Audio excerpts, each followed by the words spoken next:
வணக்கம் friends, குருவிக்குடில் YouTube சேனலுக்கு உங்களை வரவேற்கிறேன். இன்றைக்கி நாம் பார்க்க போகிறது பொருள் விளங்கா உருண்டை. உங்கள் குழந்தைங்களுக்கு ஒரு சத்தான ஸ்நாக்ஸ் செஞ்சு கொடுக்கணும்னு நினைக்கிறீங்களா? அப்போ இதை செஞ்சு கொடுங்க. இப்போ வாங்க இது எப்படி செய்கிறதுன்னு பார்க்கலாம். அதுக்கு முன்னாடி நம்ம சேனலை சப்ஸ்கிரைப் பண்ணாதவங்க பண்ணிக்கோங்க. வாங்க வீடியோக்குள்ளே போகலாம்.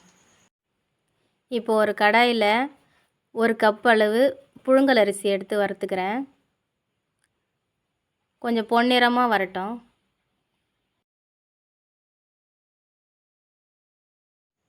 இப்போது நல்லா பொன்னிறம் ஆயிடுச்சுங்க. இது ஒரு தட்டில் மாற்றிக்கிறேன். இப்போ அதே கடாயில் பாசிப்பருப்பு 1/2 கப்பு பொன்னிறமாக வறுத்து எடுத்துக்கலாம்.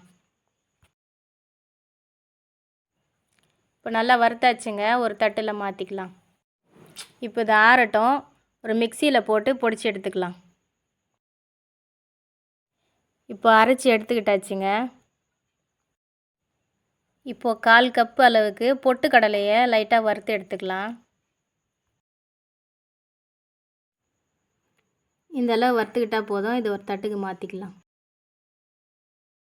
இப்போ ஒரு கடாயில் 2 டேபிள் ஸ்பூன் நெய் போட்டுக்கலாம். ஒரு கைப்பிடி அளவு தேங்காய் துருவல் போட்டு வறுத்து எடுத்துக்கிறேன்.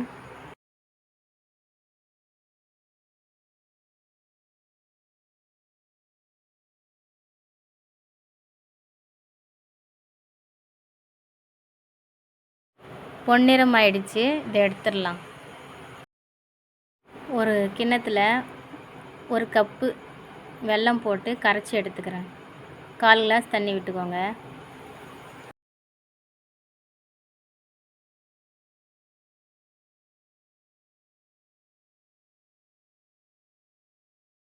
வெல்லம் நல்லா கரைஞ்சிடுச்சு, இதை வடிகட்டிக்கலாம்.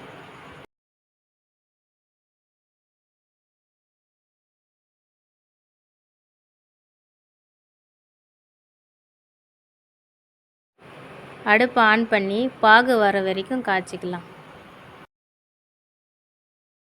தண்ணியில் போட்டால் இந்த அளவு கெட்டியாக வரணுங்க. இப்போ அடுப்பை ஆஃப் பண்ணிட்டேன். பொடிச்சு வச்ச அரிசியும் பருப்பும் இதில் போட்டு கலந்துக்கலாம். வறுத்து வச்ச பொட்டுக்கடலை போட்டுக்கலாம். வேர்க்கடலை ஏற்கனவே 1 கப்பு வறுத்து வச்சுருக்கேங்க, அது போட்டுக்கலாம். சுக்கு 1 ஸ்பூன் அளவு போட்டுக்கலாம். தேங்காய் வறுத்து வச்சுருக்கேன், அதையும் போட்டுக்கலாம். இது எல்லாத்தையும் சேர்த்து நல்லா கலந்து விட்டுக்கிறேன்.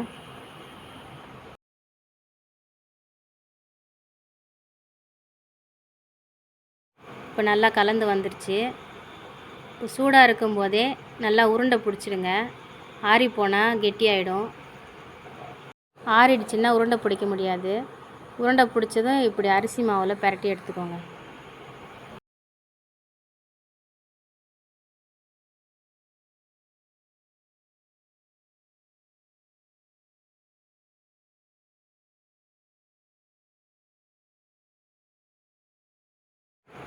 அவ்வளோதாங்க, சுவையான பொருள் விளங்கா உருண்டை ரெடி ஆகிடுச்சு. இந்த ஹெல்த்தியான ஸ்நாக்ஸை நீங்களும் ட்ரை பண்ணி பாருங்கள். எப்படி இருந்ததுன்னு கமெண்ட் செக்ஷனில் சொல்லுங்கள். Thank you friends.